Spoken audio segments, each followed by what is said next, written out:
It shows me I'm not actually the only person who's doing this. Yeah, I mean, I think my pushback on some of that, I often hear the stories where they're not met there, and what they're met with is like, oh, dude, that sucks, bro. And then that's it. There's really no follow-up. They just kind of feel exposed. And then it's kind of like, cool, well, easier almost to learn how to share than to learn how to respond. If that's happened to you where it's fallen flat, how have you continued to not give up? Have you ever like felt that way at all? Mm-hmm. They might literally be like, no, never. Yeah, they could, yeah. They're most likely lying, but this is me personally. I don't have time to like waste. You don't play games. My life. Playing games in my heart. That sounds too much like who? You know, somebody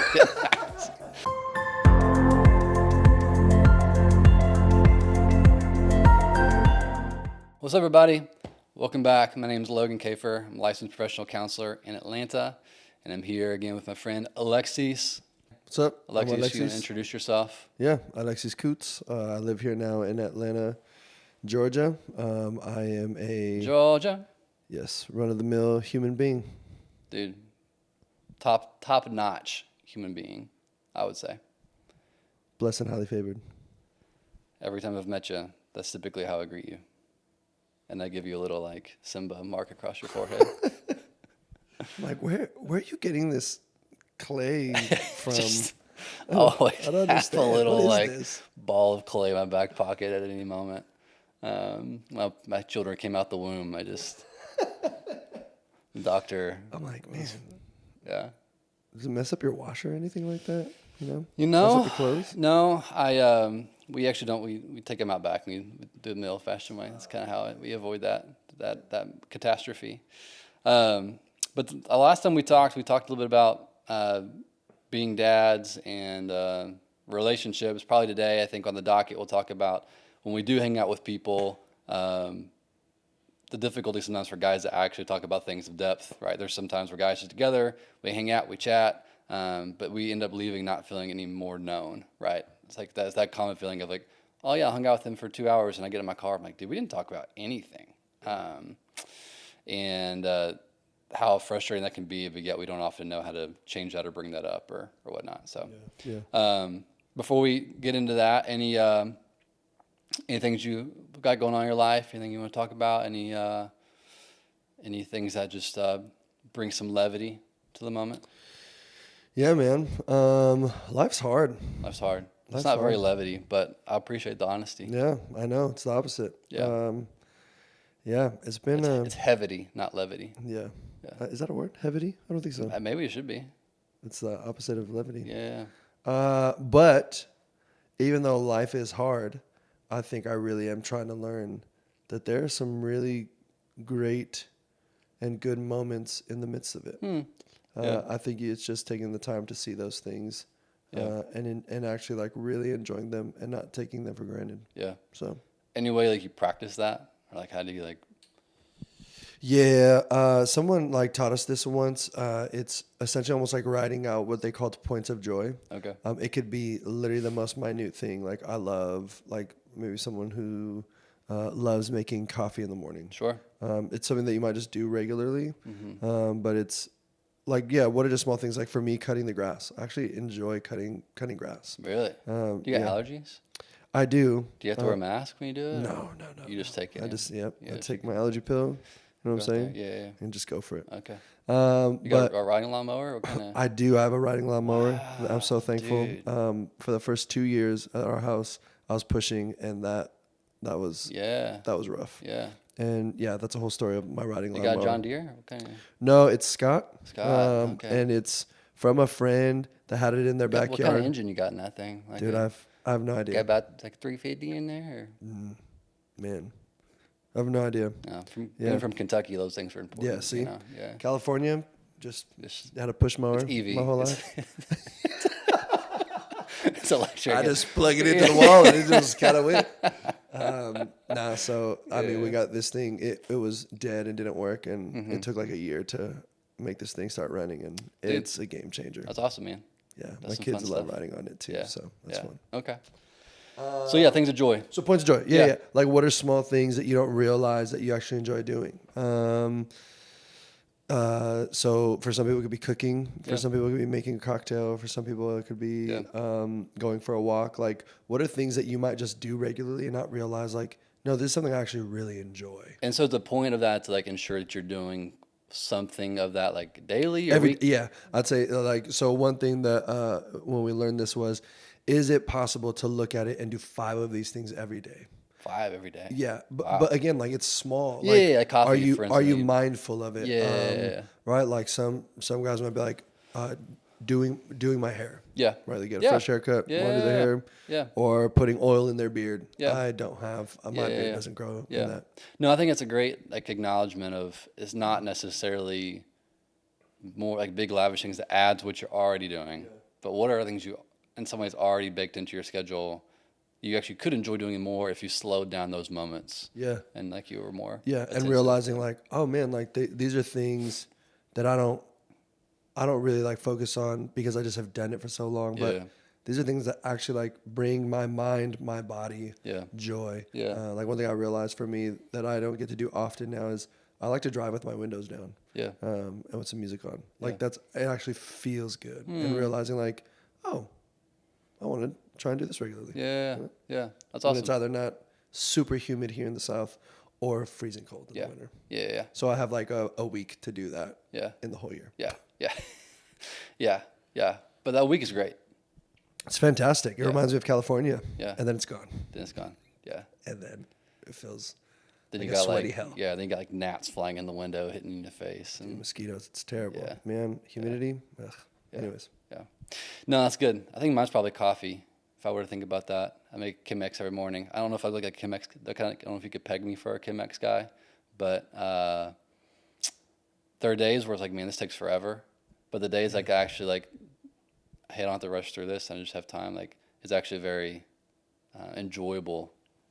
15, 20 minutes just watching the water kind of pour through the grinds and Yeah. all that kind Yeah. of Yeah. stuff. Points of So, joy. Yep. Awesome, man. I appreciate that. Hopping into the thought of, all right, so men, we hang out together, we have friends, but we leave often like, man, that wasn't life-giving, right? And whether it's because I try to be intentional and then no one else there is, or I don't really try because I'm kind of nervous to be vulnerable,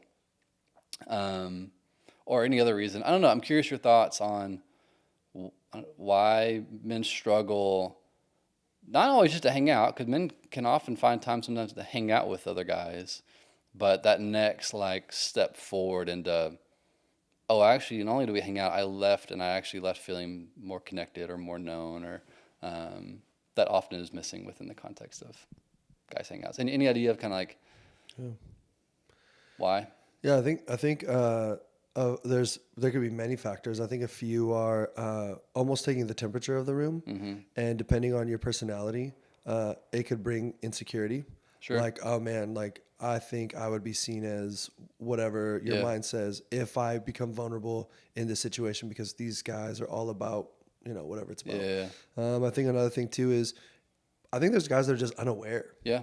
Like they might just think, yeah, this is normal. Yeah. Like this is just what you do. Yeah. But I don't think they recognize when they leave. Yeah. It's all of the behind the scenes in their lives, whether you want to call them coping mechanisms or ways of making themselves feel better that actually are pointing to the fact that you actually wanted Yeah. to be seen or known in that time.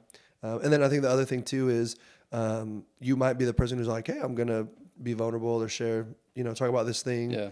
And it kind of falls flat and you're like, well, don't want to do that again because that felt stupid. So one, checking the temperature of the room, like, hey, is this like the place to do this? Like, is this the vibe? Do people actually want to talk about this stuff right now, or what everyone seems like is they just want to watch the game or whatever? The last one you said was kind of like I tried and it fell flat and I feel kind of awkward now. And what was the second one you said? The second one was just being unaware. Okay. I think Oh, there's yeah, actually yeah, yeah. guys who don't realize Yeah. that there's something that they want, but have either never been shown or Yeah. don't even know. Like, Yeah. there's no category to Okay. do that because, but if they were, I don't know if in tune's the right word, with their life or themselves, Yeah. when they leave and they continue their coping behaviors, or even during that time, Yeah.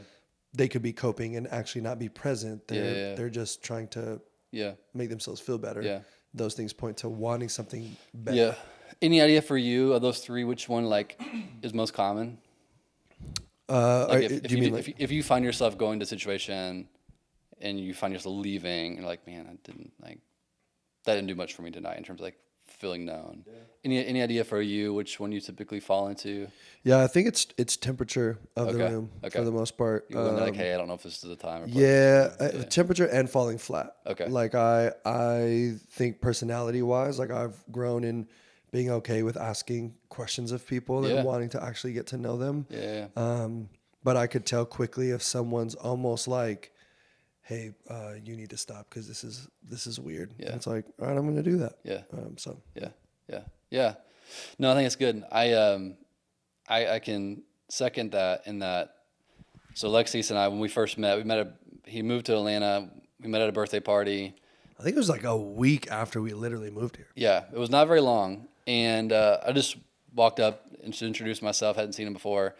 And I don't know how many minutes into our conversation, I feel like Lexi's probably asking me like, hey man, so what do you struggle with? Or what's been hard? Or like what? And I was like, oh, okay. So my experience of Alexis has always been someone that does not shy away from difficult questions. There's not someone who's like, I'm just going to small talk, but I'm cool, like just like jumping in and asking. And so you mentioned that personality wise, is that something that has been like cultivated in you or someone showed you? Or I don't know, like, 'cause I think a lot of guys don't have that confidence, if you will, or courage, or maybe even knowledge, right, of like kind of what to ask or what to say. Yeah, I think it's a little bit of a lot of things. So Yeah. maybe part of it's personality. I think something that I had struggled with when I was younger that I realized is feeling like I was annoying and probably was annoying. Yeah. There were people who said I was annoying because I just talked a lot. Yeah. But I think as I got older in college, for me, like part of my story is doing Christian college ministry, and Sure. I think there were guys who taught me what it looked like to ask good questions, to go deeper with other people and like get to know them. Yeah. And so I think part of that for me too, so I think something that specifically stuck out was this guy named Brian Zuniga who helped me really think through like not wanting, I don't know if this makes sense, but like not wanting to waste my time in any relationship. So that I think that could even go to dating. Sure. Like there's sometimes like, unfortunately, which I think I've done in the past, like this weird, like, Yeah. are we, and it goes on for a long time until you find out like she's all like, oh, I'm not into you. And it's all like, Yeah. Cool. just Yeah. wasted Yeah. a couple months of Great. of trying to fill this out instead of just being all like, hey, like this is who I am. Where he said the worst, I think one thing that really stuck out is like the worst that someone can say to you is no. Yeah. And so I think even in that relationship, like, I don't know. This is me personally. Just Yeah. like, man, I don't have time to don't- like waste. You don't Like, play games. I don't want to just live my Quit life. playing games in my heart. Playing games. I can't sing too much, or else YouTube might strike it. So Yep. Yeah. Okay. yeah, because Might have to cut I that. sound too much like Who? Like who? you know. Somebody it's either NSYNC or Backstreet Boys. I gotta be honest. I feel okay. If I were to sort of guess, I'm gonna say Backstreet Boys. Survey says the people will let us know. Let us Let us know. know in the comment if we're right or wrong. Yeah. I have no idea. I'm gonna say Backstreet Boys too. Oh, man, I'm so nervous. I gotta be. Yeah. I haven't felt this anxious in a while. I feel dude. really. Maybe one of the Backstreet Boys will come in the comment Yeah. and either praise you or Yeah. bring you Especially, well, Backstreet Boys is actually the first concert I ever went to. So I feel more. Are you lying? No, bro. I'm Are serious. you serious? Serious. The first concert First you concert ever went to? was Backstreet Boys. Second concert was Britney Spears. I'm not joking. So I was really living the high life. How old are you? Probably 10. Dude, shut up. Who took you? My mom, my aunt, my cousin. Yeah. That's man. beautiful. It was beautiful. It was a great Do time. you have pictures of this? I can ask. You should. Maybe I'll somewhere ask. in the Yeah. video, just a quick. Yeah. Here's me. Yeah. Yeah. Had your Backstreet? Did you have like a Backstreet Boys T-shirt? I probably did. Dude, I probably did. that's beautiful. Yeah. Hey, back in the day, Brian Luttrell really spoke to me. Kentucky guy. And so, I love it. larger than life. Yeah. What were we talking about? How was That's a great question. Yeah. So I think I realized for me was, not playing games. There we go. Boom. Hey, bring it back. Where I want to like enjoy, and I think I'm also learning, hey, what are even spaces to just, hey, let's just chill and have fun. We can just laugh. But I think it's the interweaving of all of it.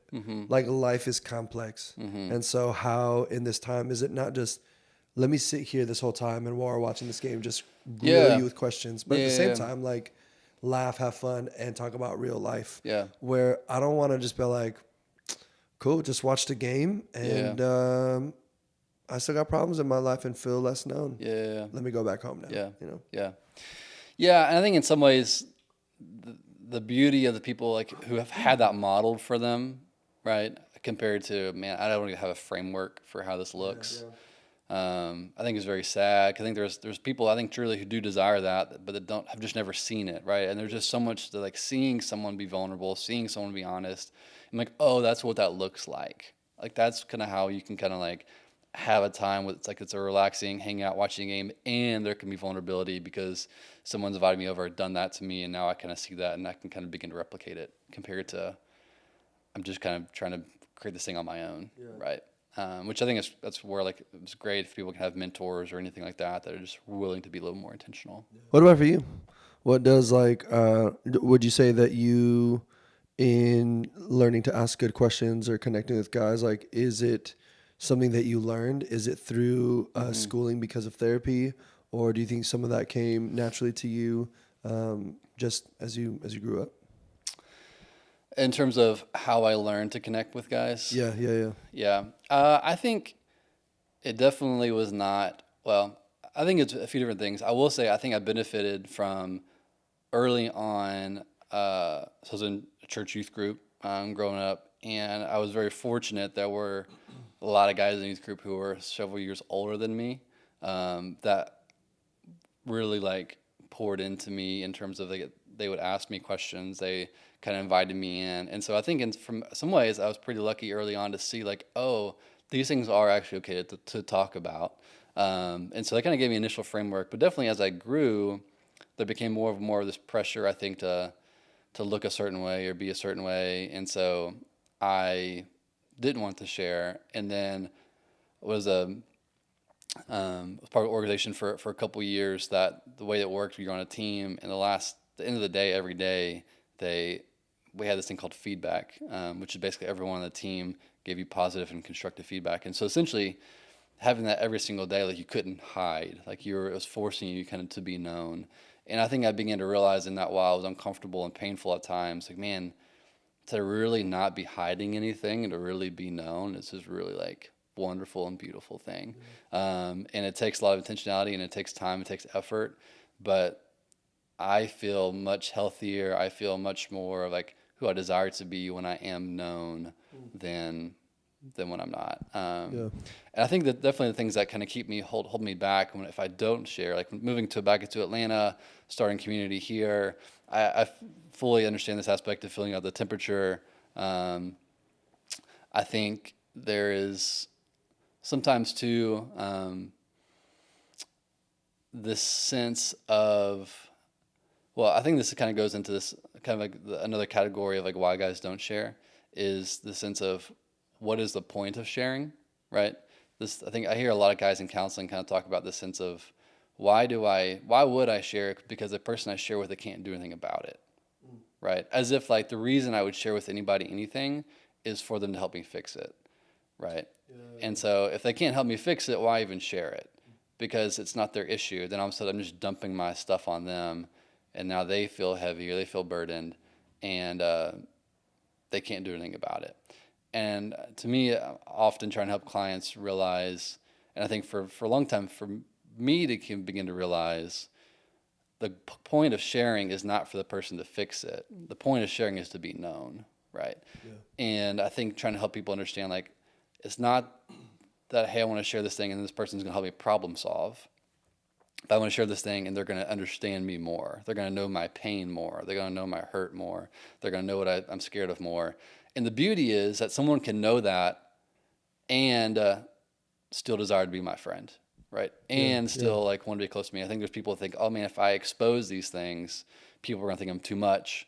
People aren't going to be my friend. People aren't going to like, whatever, compared to, no, those things are actually what makes friendships go deeper. It's not like these magnets that like attract push each other away, but typically they actually pull each other towards each other because there's more of an openness than to actually share amongst each other and know neither of us need to fix each other.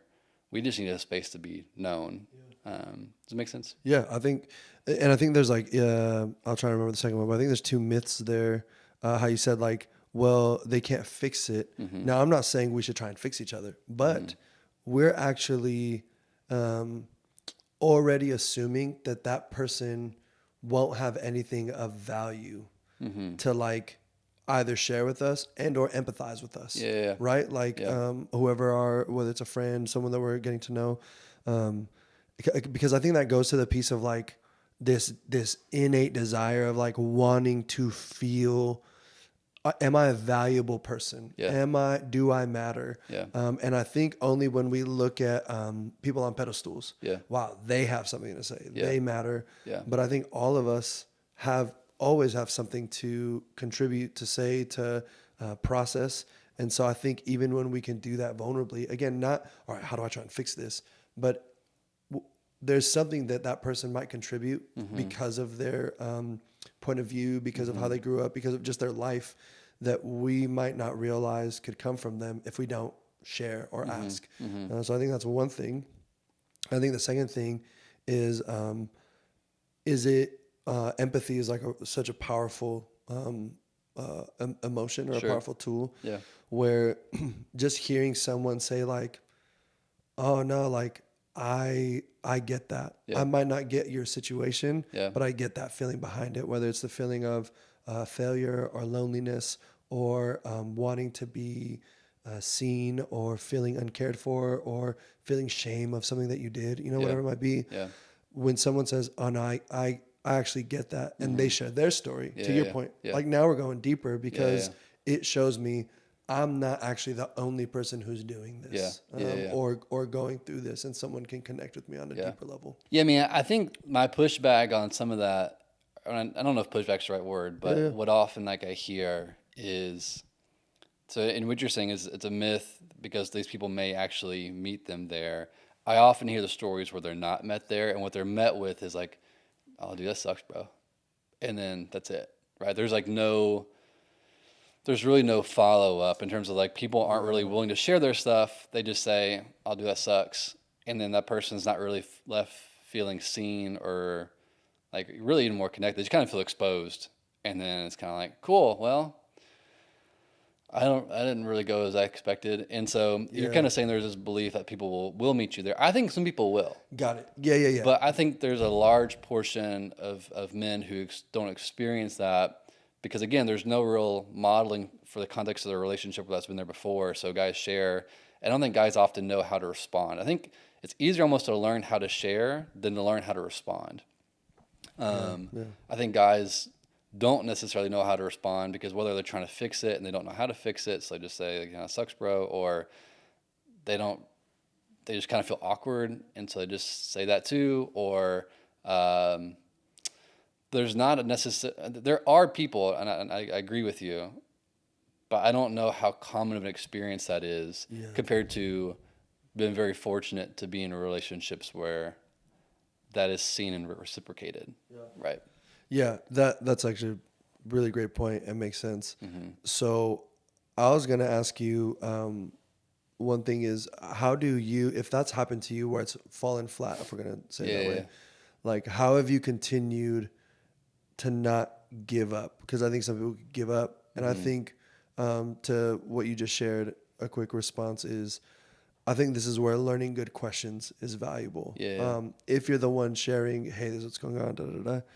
And before the person can say, that sucks, which is all like, all right, cool.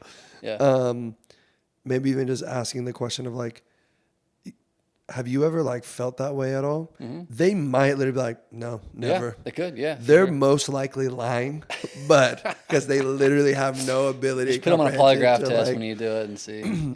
But that alone can like help them, if you will, almost like the softball of like Because they could be like, that sucks. I don't know.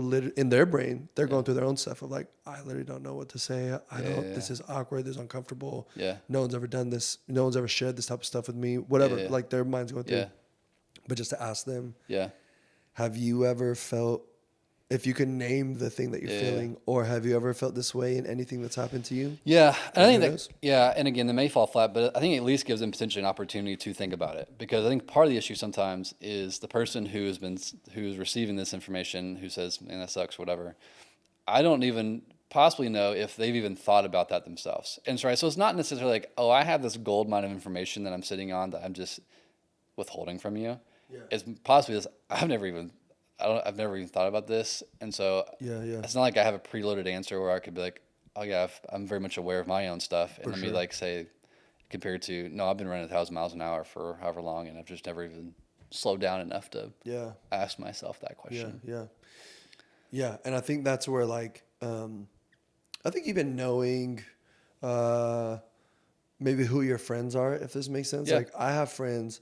Like if I were to go into a new environment, I'm not out there like kind of hoping that type of deep relationship. Unless you're at a birthday party and you first time you meet me, and exactly. you just want to, Where for me, I'm more like, let's see what happens. Yeah. Because, and I think part of that is because like I've done that before. Yeah.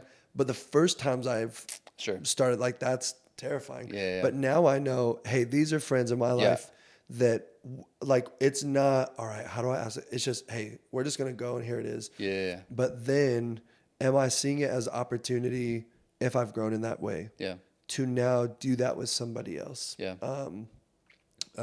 Right. In a way that I don't even have expectations of they're going to respond well, but it's even like without them knowing, but teaching them to think through maybe some things. And so kind of seeing some relationships as, hey, these relationships I already know, they give me life, they feed me.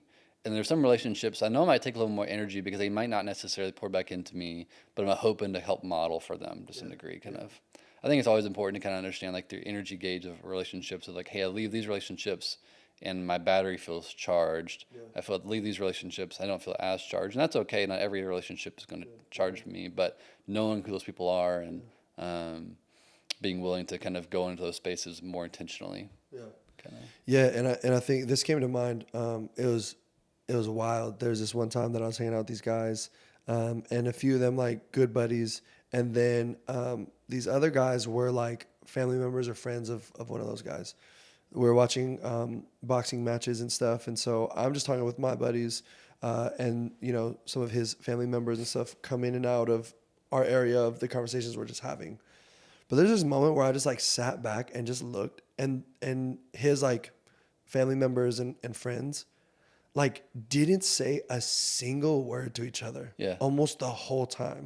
Just watching. They're just drinking beer, watching boxing, and you know, oh whoa, did you see that? And I'm all like it actually was helpful to be snapped back into this moment that I haven't been in a while, where I was like, this is weird. People are here just for the watching, not necessarily for like the, and like they're next to each other, like drinking, watching the fight, and just like, hey, what's up, man? What's up, bro? That's it. And it's like, I actually for the first time in a long time felt awkward. I'm like, I don't know like what to really ask you, but what I realized though too at the same time was when me and my friends that I'm close to were having conversations, they got to listen in on that. Now what they thought of it, I don't know. But hopefully even in a way, I don't know if they left and like, man, you know, that's interesting. Like, I've almost never opportunity to see it modeled. Not necessarily be a part of it, not feel like pressure. But just like, oh, that was... For sure.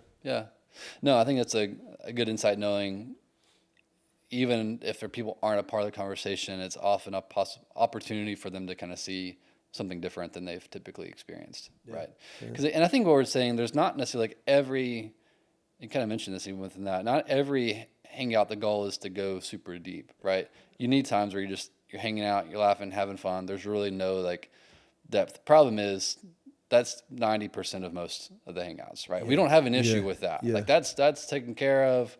We know what that looks like. We've done that. The hope is that I think we're talking about is trying to, how do we help those people kind of move it to where it's not necessarily, that's 100% of the time, but that is a portion of the time. And there's like settings and places where I know, and people who I know, that I can actually kind of begin to talk about some of this stuff. And And I think it really is, kind of go back to your question earlier, how do you find that stuff out?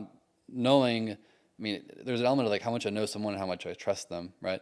And so if I ask these people these questions and there's not much trust there, there's not building, then I think, okay, I can keep trying for maybe a few times. But then I think for me, at least, what I've done is I've kind of thrown out some feeder questions essentially to people over the course of time and just been willing to see like where they're at.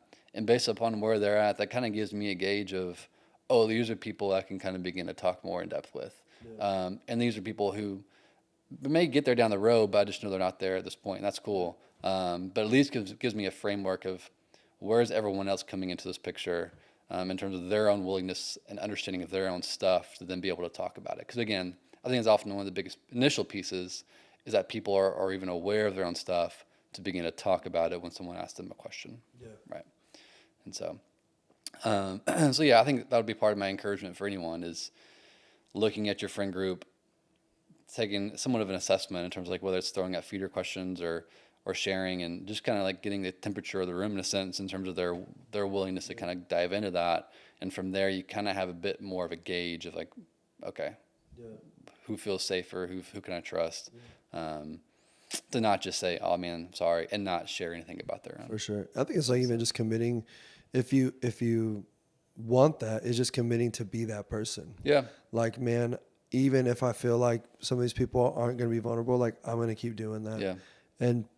And maybe hopefully at some point there's a point where they're all like, whether they literally straight up are just like, dude, like I've had people tell me like, man, I hang out with you and there's just always gonna be a time where you just ask these questions. I'm like, yeah.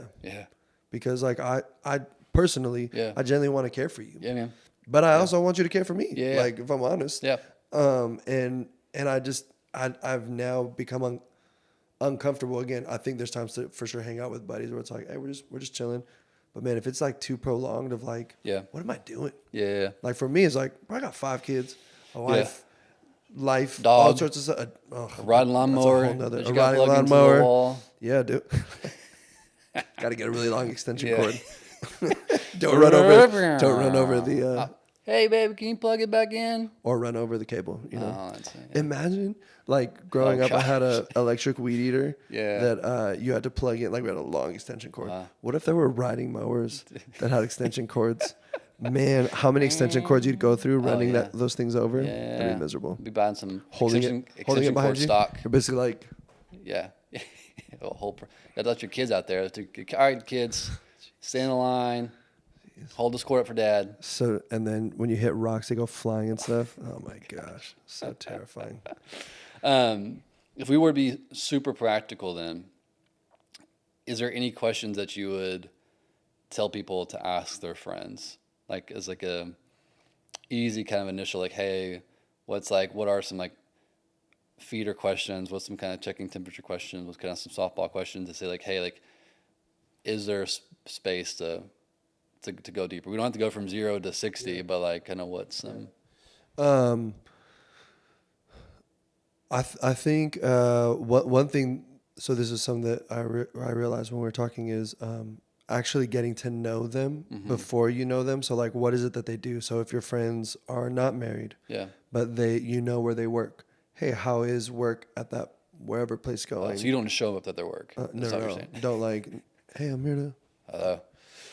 But ask them like how work is going, and then actually keep asking maybe specific questions like what is it that you do, and you could even ask like, are you enjoying it? Yeah. And that in themselves like is gonna come up, dude. I love work, or I freaking hate it, and this is why, and it sucks. Oh man, like they're now more than they realize becoming vulnerable. Yeah. Or if they're married, hey man, how not just like how's your wife, like how's marriage going? Yeah. What are some is there anything fun that you guys are doing lately, or like how's parenting going? So I think even learning about their life, like just small things to ask specifically about that. Dude, I think it's really good. In the counseling world, there's like kind of this context of breaking things up in terms of content and process, right? So I can ask you like the content of, you can tell me the content every day. It's like, hey, Alexis, how's your day? And you're like, I went to the mall. I don't like going to the mall, but I went to the mall. We're going to Dude, like, I loved going to the mall when I was younger. Like the mall was the thing. It's not a thing yeah, anymore. yeah. But Did you have Journeys, like the old like shoe oh store? heck yeah. Dude, you got some But Journeys, we would always, Hot I don't know Topic. why, I'm we'd go trying to to think of. J.C. Penney to Oh shop yeah, first to see yeah, if they had sales. yeah, But before that, I think here they call them flea markets, yeah, but in California they're called swap meets. yeah. And it was like I loved going to swap meet, Ah, but it was weird. I loved going to walk around, yeah, but I didn't like buying clothes there because mm, even if it was like Levi's or Nikes, yeah. it just didn't feel like as if you were to buy them at Journeys. Oh That's yeah, so vain and so wrong. But yeah, when I was a kid, I would like as if my friends knew yeah, that I was at the swap meet yeah, and I had bought, you yeah. know, my Air Force Ones or whatever Yeah, there. yeah, yeah. I They mean, weren't kids about are that. just Yeah, so for dumb. sure they are. Yeah. Yeah, but no, Journeys. They had the good lighting. They had the good marketing. They did great. I'm not sure what happened to them, but hopefully they're still out there. They're still around. Great. Still around. At the few malls that are still Yeah. doing great. So you can ask the process like, hey, I went to Journeys. I went to work. I did this, like, which is very the content of what you've done through the day compared to the process in terms of, yeah, I went to Journeys. I was super excited to find this shoe, or I went to work and yeah, it sucked and I hated it because I do X, Y, Z. So process being much more like the emotional process you go through in your day compared to content just being the content of your day. And what I hear you saying is when you ask a friend whatever they're doing, how do you listen for the more the process to then like follow up on those kind of questions? Because I think because in that it provides a lot more opportunity to ask more about how they're actually experiencing something, and there's more possible depth there than if you just get caught up in content. There's only so far you can go compared to the experience of something, the actual process of like, yeah, I don't.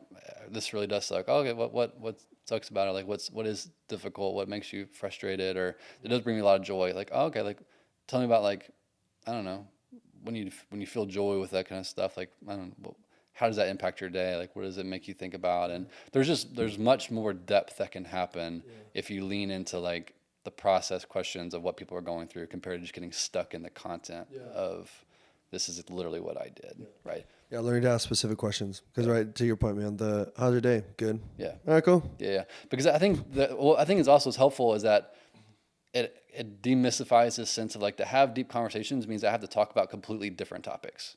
Yeah. Right? There's like this like, man, okay, I know what to talk about these things, but to start having deep conversation means we need to talk about like and break the fourth wall and start talking about stuff that like is just not even technically in my mind. When no, your day is your day. Like those are the things you're actually going through.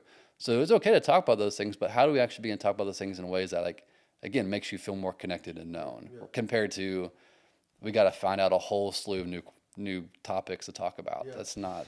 And going back to that like point of joy type thing, when you start asking people, I think things about that well, you don't know if what nerve you're gonna hit of even like good things. Mm-hmm. And when someone gets rolling on the thing that they love, they won't stop. Yeah. But they're not realizing that they're talking about that point of joy that they actually really enjoyed that day. And now what they're doing is they're sharing with someone is sharing in that experience with them, even if they weren't there. Yeah. And that alone feels good. Yeah. When like, even if you don't recognize it, like it feels good when you could share with someone, like, man, I made, I made some empanadas the other day and they were super good. And like you go through it and when you see someone's joy, but then they say, man, that sounds bomb. I want to try that. They're sharing in that experience with you.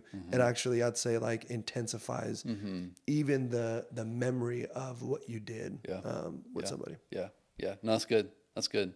So practically just being more intentional with the questions, not necessarily new questions. Yeah. Just like what you all maybe typically talk about, but how do I just be a little more thoughtful in terms of the emotion essentially that's there? How do I listen for that?